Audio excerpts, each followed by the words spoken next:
Hi, I'm G1. I'm from Nepal.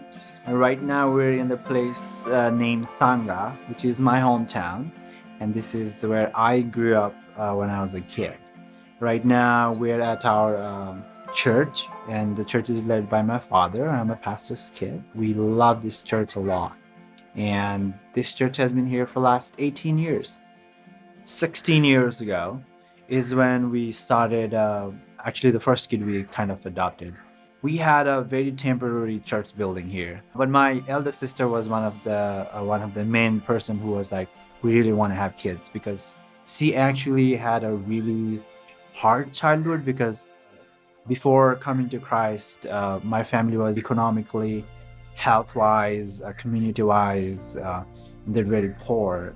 The first two kids that we have was from the newspaper, a Christian newspaper actually, that had a picture of three kids.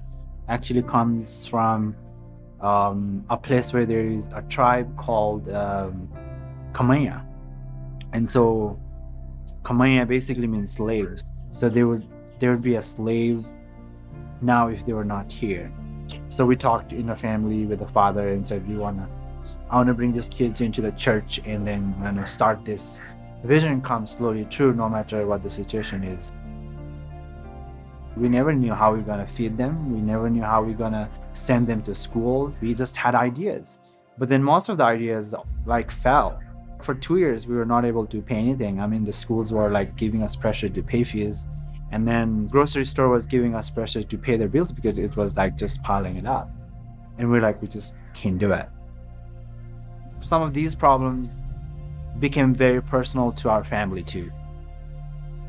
I'm talking about years of conversation, having a pressure to take care of the kids when you lack a lot of resources from people to finances.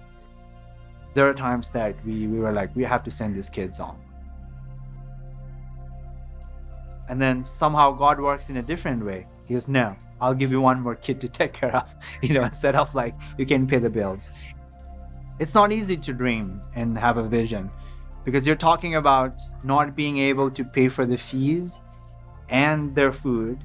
And in the same time, you're dreaming of, thousands of dollars of building. That's just like where that's going to come from.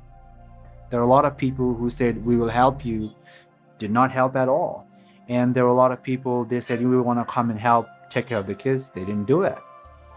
At the end of the day, it was one person, who stood up with the Lord and said, we just have to keep having that faith in the Lord. This was a dream talking about last 12 years ago, right? And we can see that this is happening. So this is a kid's home. We're happy that a kid's gonna have good rooms, good house, safe house, not just a temporary house. And we are happy that they're gonna have an actual physical home to live in. And actually, for the church-wise, this is gonna be more of an admin place where they're gonna probably use some of the space to reach to the 10 years old where church want to be in the future.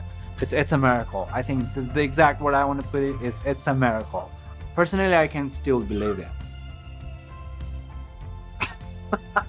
I really want to thank you for every people who have helped through the Against the Grain.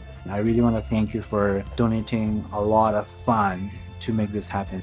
Without Against the Grain and Elena, this was definitely impossible. Yeah, let me give you a hug. I'm crying now looking at you. I love you. I love you.